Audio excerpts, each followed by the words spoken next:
Welcome back to another episode of How Did They Grow? I created this podcast because I wanted you to learn how other coaches, freelancers, service providers, and course sellers are growing their business, landing 10 to 20 new clients every single month, paying them 50, 100, 200K months. See, if they've done it, you can too. And that's just the reality. And I want you to listen to these podcasts to understand what strategies are they using, what techniques are they exploring, because it's in these gems that you can apply it to your business and actually scale things up. When you're ready and you feel like you actually want to learn practical, proven methodologies, or even you want to hire a team that can build you a profitable personal brand, book in a chat with our team because we can guarantee you go viral and guarantee you get clients for your business.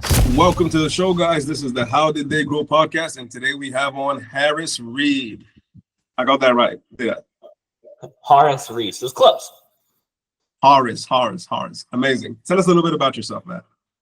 Yeah, man. I mean, quick synopsis. I'm an immigrant from Bosnia, a beautiful country if you've never been. It's starting to become more and more uncovered. It's actually National Geographic ranked this as like the most beautiful place in 2025. It kind of sucks because I want less people knowing about it because it's so beautiful and I want it to like stay that way. But nevertheless, we immigrated here back in the year 2000. And then, yeah, man, just started I had my first job at 12. From there, first business at 14 because I realized at a very young age that having a job isn't the way to go. Started my first business at 14, and then from 14 to like 16, I realized I have no idea what I'm doing. It was an online shopping mall. So I became an affiliate of like everything that if you wanted to buy shampoo, like I get Amazon before Amazon was Amazon. So it was like everything was on like my online shopping mall. I learned how to code. There's no ChatGPT. I had to like learn all this. So yeah, I built that, but then I realized I have no idea what I'm doing. So then I just wanted to get around people who are playing the game at a higher level. So literally at 15, 16 years old, I live here now, but I flew to San Diego and I just got around people who are playing the game at a bigger level and I could just ask questions. But fast forward, that turned into my first project, which was I needed to find some way to become credible quickly because no one took me seriously. I was a 15, 16-year-old kid saying, let me help you with marketing, let me help you with business. And all these people are making, hundreds of thousands of dollars, if not millions. And they're like, shut up, kid. And then I'm like, okay, how do I figure out something where like my age is irrelevant? So then at that age, I'm like, I'm going to figure out how to make people a best-selling author. I don't know why that came in my head, but I was doing research or something that hit me. And I was like, okay, cool. I'm going to help people become a best-selling author. Then I did it myself because I'm not a hypocrite. I did it myself. And then I'm like, cool. I'm going to start selling this to people in the rooms for $100.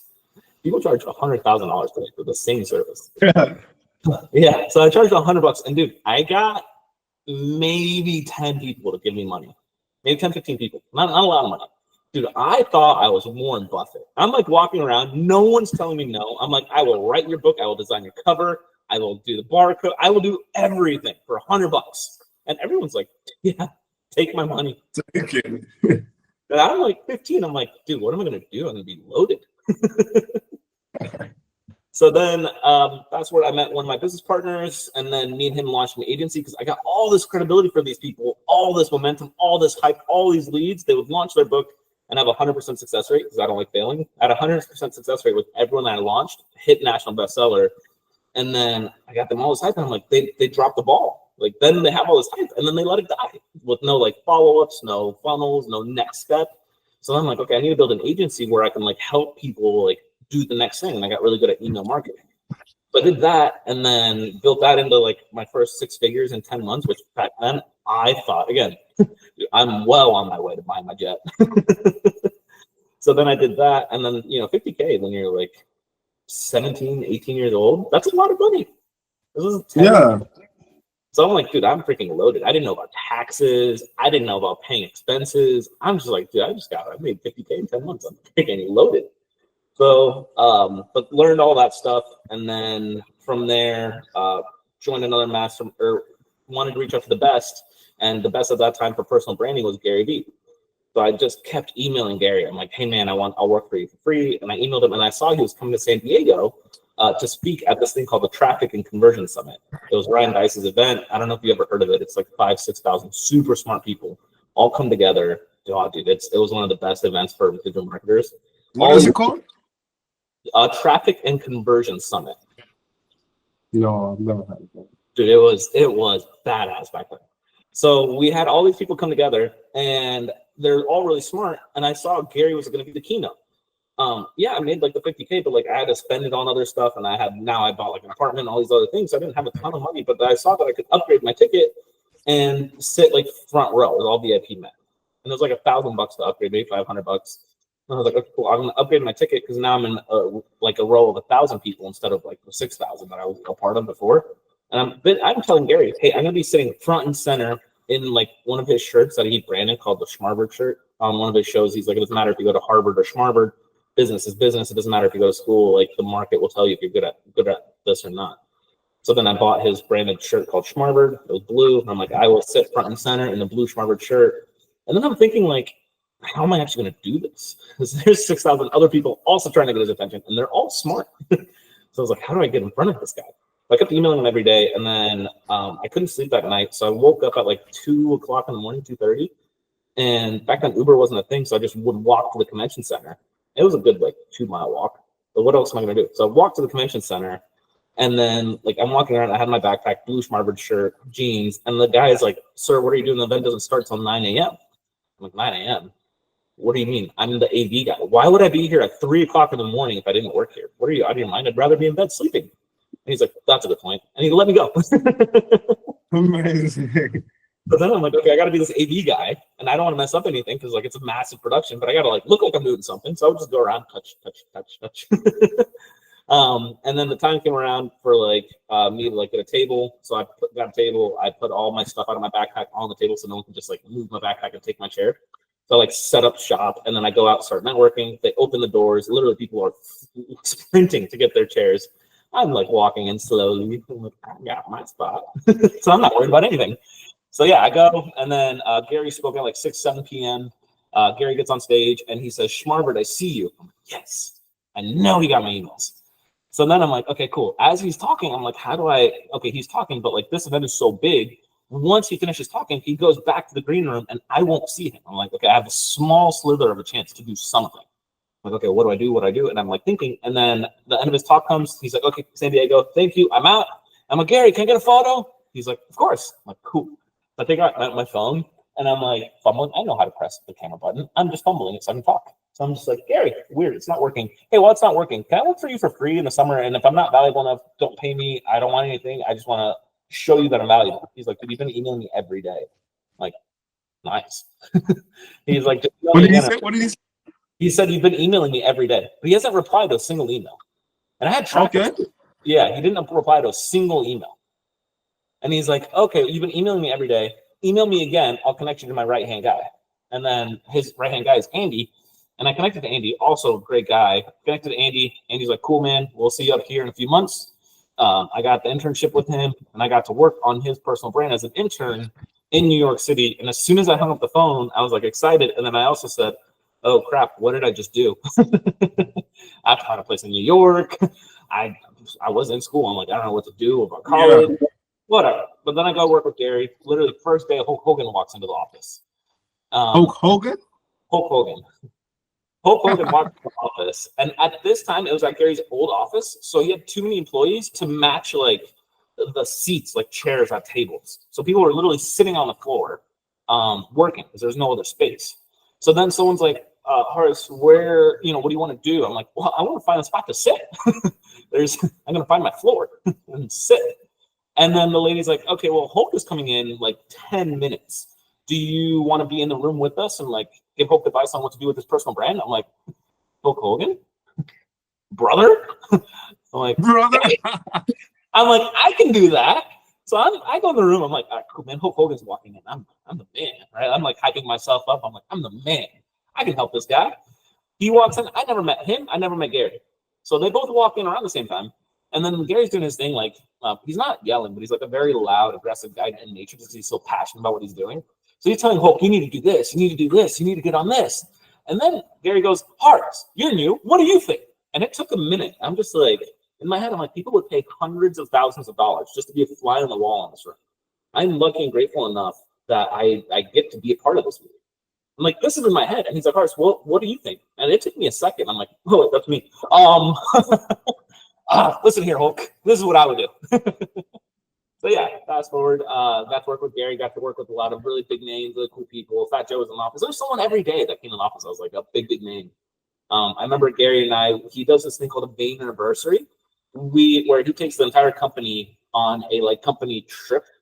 So we went to where did we go? I don't remember exactly where we went, but we went somewhere, and it was like this whole like few acres, and all we did was play basketball. Like everyone else, like they had games, and like it was a whole like camping thing.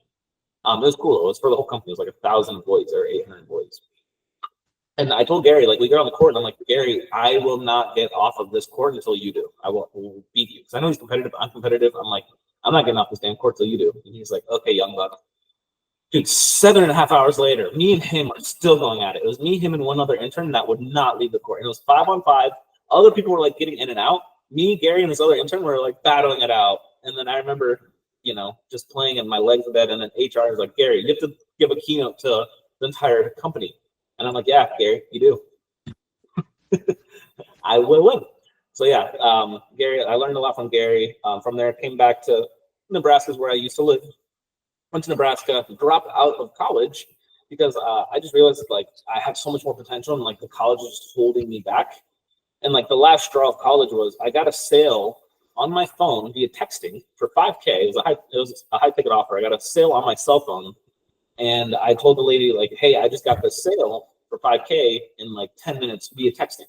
And then she lectured me on why you can't do sales via texting and all this stuff. And I'm like, what are you talking about? This should be praised. And like, I should show people what I did to get the sale. Yeah. Not like yelled at. So I'm like, okay, I'm done with college. Dropped out of college. Got close with another mentor called Peter Boog. Peter and I built the Game Changers Academy. He already had it kind of pre-built before me.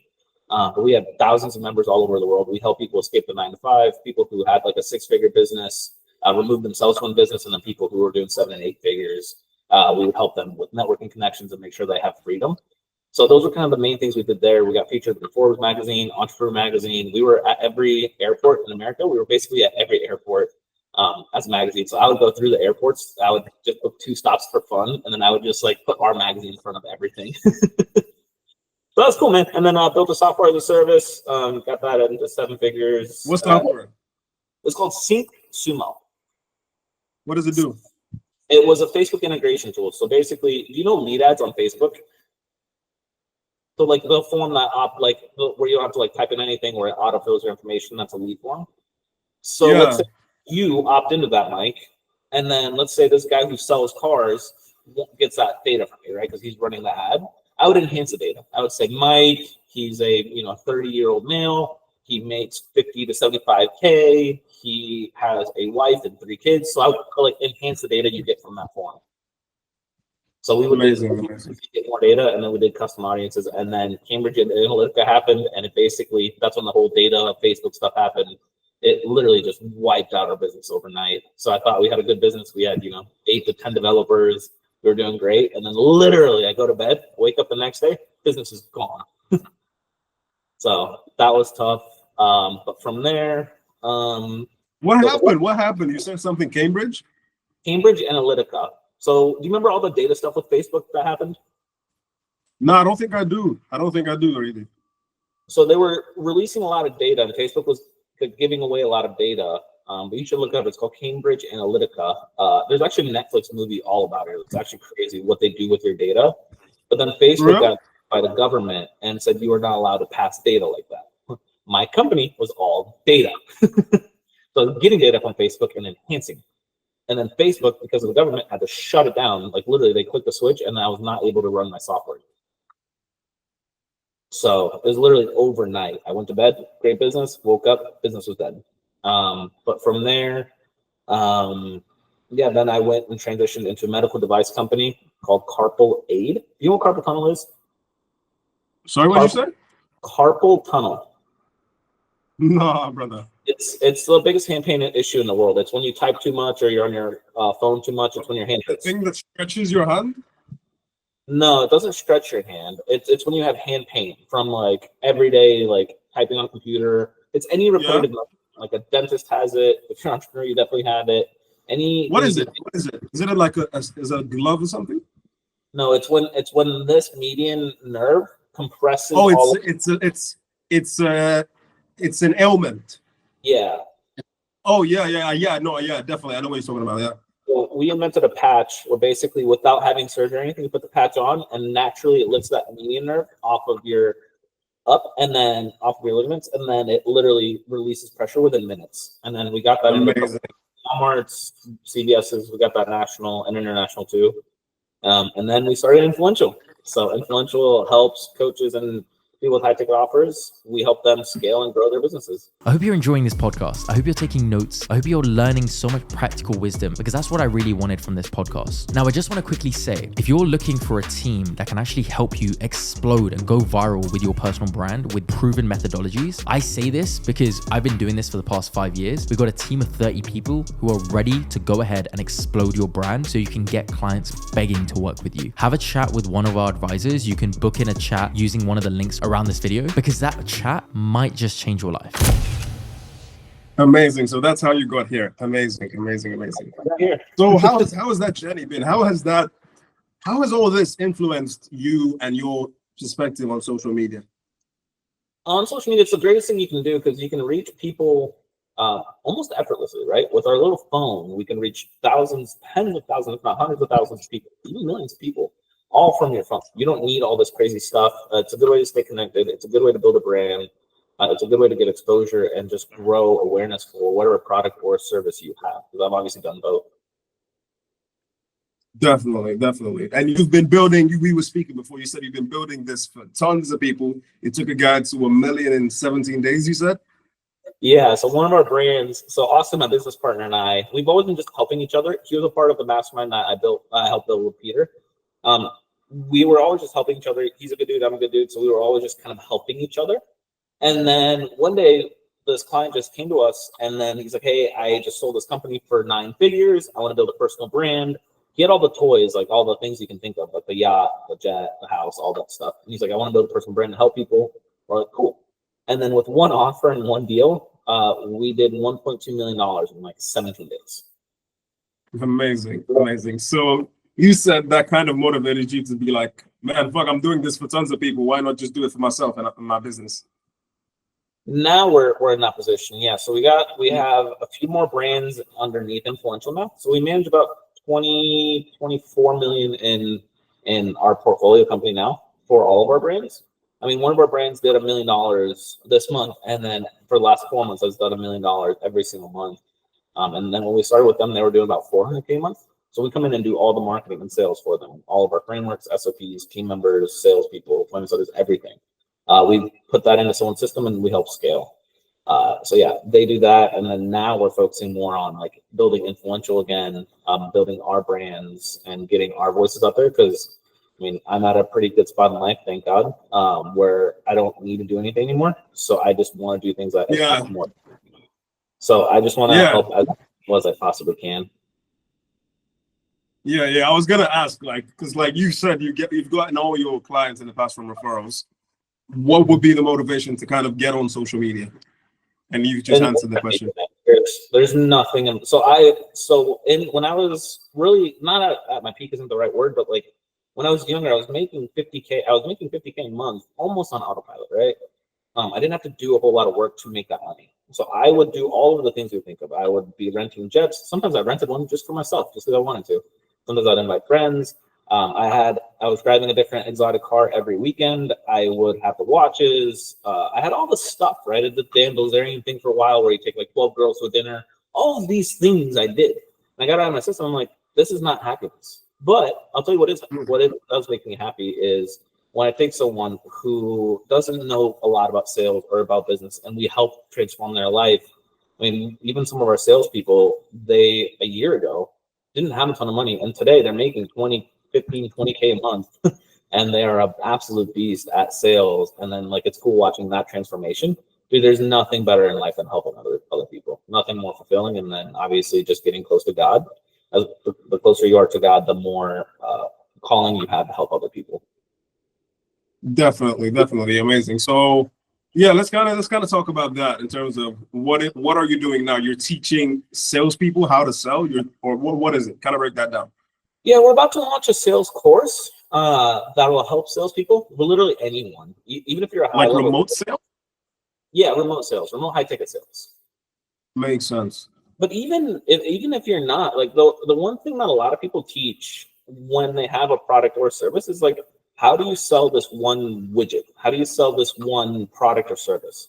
Like, I'm gonna teach you how to do that versus teaching people, okay, this is how you do sales. This is psychology. This is how you tie it all together. This is the frameworks. What type of buyer are you talking to? So then you can go sell anything to anybody, and you're like one of the best closers. A lot of people don't teach that. So I really feel called to be able to help people become a great salesperson by learning how to actually sell. Then you can sell anything to anybody. The product or service is irrelevant when you know sales. Definitely. I didn't quite catch the last thing you said. You said you could sell anything to anybody. Then what did you say? Yeah. So if you get really good at sales, you can sell anything to anybody because you're not attached to one product. You understand sales. Yes, definitely. Man, so that's the big plan. That's the big vision for 2025. Yeah.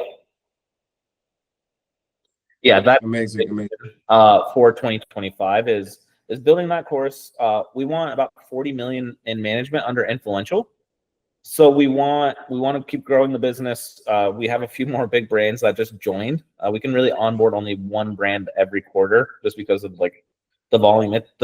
I maybe make it sound easy to scale companies. It is not. So it takes a lot of work to like scale companies. We can really only scale one a quarter, but we bring in the right people. We have the right teams. So we want to get Influential to 40 million. And then we want to launch that sales course. Amazing. Kind of break that down for the audience, because a lot of people in the audience are going to be in that position where they want to launch a course. They're thinking about who's going to buy and all that, how they're going to do. So kind of break down what is going to be your action steps you're going to take to be able to do that successfully. For sure. So you got to be pumping out content regardless of value, not like random content. And a lot of people want to be, how do I word this? And you know this, dude, you're in social media too. So like when you pump out content, people want to be like the tip guy, right? They just want to get tip. Without having like humor behind it, without having personality behind it.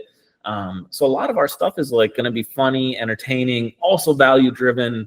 Then we're going to give away like our secret formulas. We'll give away like the stuff that works in the marketplace. Like we're just going to give all of that stuff away because it's crazy, man. I know a lot of people will say this, but when you give a ton of value, people are going to start paying you for the things you do. A lot of people want to be like the tip guy on Instagram and just give tip. And not give enough away because God forbid you share too much. So then like they'll tip and then nobody buys, or they don't get any engagement, or their content doesn't take off, or they're not willing to push themselves because it's not easy to grow on social media. It requires consistency, creativity, trying things, putting yourself out there, doing some crazier things. It's not easy. And then the competition's hard nowadays. Yeah, definitely. So what would you say to someone who's in that position? What would you like? Talk to me like I'm in that position. I'm trying to launch a leadership coaching course. Cool. You know. Yeah, I mean, I would say, do you have an audience now, or are you starting from like absolute scratch? Similar to you, I get most of my clients from referrals, but I'm trying to leverage the online space as well, so I can do the course where I'm, make it one time and be able to give it to as many people as possible. Okay. But do you have any connections with like affiliates that have audiences, or are you just building your audience from scratch? It'll be from scratch, brother. Okay, cool. So I would say posting every single day, even twice a day, but having content that's already kind of like preloaded in a way where you're like 2 weeks in advance. So you're recording 14 pieces of content, actually 28 if you're into a day. But you want to have enough content like in the chamber where you have time if life happens, the business is scaling, and like your attention's elsewhere. But you have to post at least one time a day, every single day, 365 days. You have to make that commitment where like I'm going to post regardless if I get 1 follower, 1,000 followers, 100 followers, 10,000 followers. I'm going to keep the same exact routine on posting. And then you have to be committed to figuring out, okay, what is working on Instagram? How are other people growing? What's working? What type of content converts? How do I grow more eyeballs? How do I give more value to my audience? And you just have to commit to that. The hardest thing is literally committing to it, because I don't know about you, man. I know I have a gift to help other people. I hate being on camera. I hate doing content. I really don't enjoy any of it, but I know that I have to, one of my mentors taught me this, Peter, you have to be off self and on purpose. Like I know I'm meant to inspire and help a lot of people. So I have to get off myself. I don't like content. I hate posting, all this stuff. I have to get off myself and on purpose. On purpose is to help other people.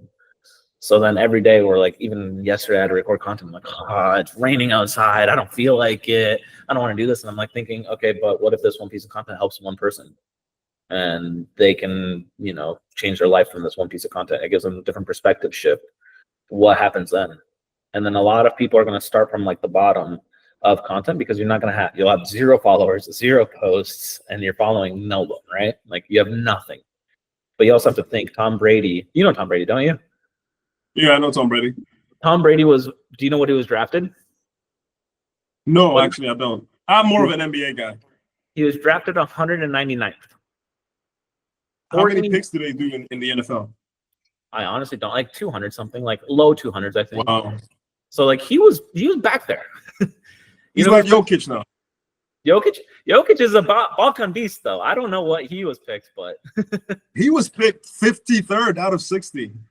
There you go. When he was picked, a Taco Bell commercial was going on. And look at him today. Yeah. But do you look at him today. Do you know what's picked number 1? In the NFL? Yeah. In the same draft class as Tom Brady? Yeah. No idea. I don't watch football, but yeah, who is it? I don't either, but this story is cool. Courtney Brown. Okay, I'm listening. Who's Courtney Brown? You have no idea. Who the hell is that guy? Tom Brady was picked 199th in the NFL draft. And you know what he said day one to, what's the owner, Kraft? You know what he said day one?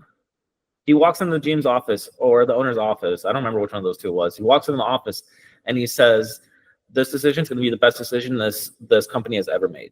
And he walked out. And then you know what he did? He got to work. Got to work. So you have to keep that mentality. You're going to be 199th in theory on social media. No one believes in you. No one trusts you. You have zero credibility, no followers, no engagement, and no one's going to buy your stuff. And what do you have to do? You have to get to work. Makes a lot of sense. That's amazing story, man. Amazing story, amazing perspective. Yeah, man. I think we've kind of gone full circle here, man. Let me kind of ask you, what is something you wish I asked you on this one? I wish that you asked me. I think you did a good job. I mean, I think overall, just people need to, if they're trying to build a business, if they're trying to build their personal brand, because that's your entire show is people who want to be coaches. I think if you want to be a coach, you have to be committed to it, and you cannot do anything kind of like half in, half out. You have to be very committed on whatever you're doing. And then I don't know if your audience is religious at all or not, but obviously the more you put into whoever you believe in and just beliefs into that, and then putting in the work, I think everything comes together. So just the more fulfilled you get. And then just from me, my own perspective, a lot of people have said the same thing. I'm not the only one saying it, but all the material stuff really does not make you happy. I live in a pretty cool penthouse. I'm very lucky and blessed every day. But I don't care. I mean, like I do care, but it's not like what drives me. Like I love waking up here because that motivates me, but it's not like if one of my salespeople tells me, dude, today, he's like, I just closed a 25K paid in full, all because of the stuff you taught me. That makes me feel a million times better than being like, look at me, my penthouse, who gives a shit? Like I don't know if I was allowed to swear. Like all these things, like this Rolex, like it's all cool for me, like energy wise, and like all these things of how I feel, but it doesn't like, I don't need anyone to notice or say anything. It's just how I live my life. I just wish people understand, like you have to give to others to be able to get, and the more you give, the more you get. Yeah, and that comes with a lot of maturity, especially having all this stuff at a young age. You've kind of like you've seen it all, you've done it all. It's like it's nothing there. Yeah, but it is what it is, man. It's just the best feeling is just giving to others and helping make the world a better place. As bland as that sounds, it is the best thing in the world to do. Amazing. Let me kind of end on this, man. Where can people go to find out and learn more about what you do? Yeah, influential.com. That's our company website. And then I'm launching a brand new Instagram, Horace Creates. And then Horace is with Horace one Creates. Let me look it up. That's Haris Creates. Amazing. It's got nothing in there. Building it from scratch. Don't worry. I'm gonna be your third follower. My man. All right, man. Hopefully we can do this some other time, man. This is really amazing.